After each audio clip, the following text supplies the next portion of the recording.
Кыргызстан Манас аэропортунун жанындагы Дача суу айылында трагедияга быйыл туп-туура 4 жыл болду. 2017-жылы 16-январда таң эрте Boeing 747-400 жүк ташуучу учагы айылга кулап түшкөн. Кырсыктан Кыргызстандын 35 жараны жана экипаждын 4 мүчөсү, Туркиянын жарандарда каза тапкан. Расмий версия боюнча Стамбулга учкан учак май куюу үчүн Кыргызстандын аэропортуна багыт алган.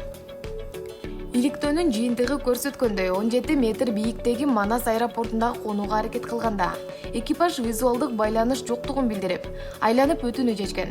Бирок бир нече секундадан кийин учак бир аз көтөрүлгөн рельеф жана тоскоолдуктар менен кагылышып, анын кесепетинен түз эле турак үйлөргө кулап түшкөн.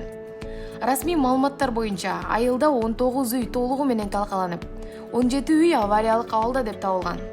12 үй жарым-жартылай талкаланган. МАПтын адистери аэропорттун администрациясына аэродромдун жакын аймагында жайгашкан аймактарды өнүктүрүү жол берилгендигин талдап чыгууну, мыйзам бузуулар болгон учурда бийлик менен биргеликте тиешелүү чечимдерди кабыл алууну сунуш кылышкан. Ал эми Дача суу айылынын тургундары бир нече жолу митингге чыгып, аларды коопсуз жайга көчүрүүнү, ошондой эле авиакырсыкка күнөөлүүлөрдү таап, аларды жоопко тартууну талап кылышкан. Ал эми 2018-жылдын 13-январында Дача суу айылында авиакырсыкта курман болгондорго арналган эстелик ачылган.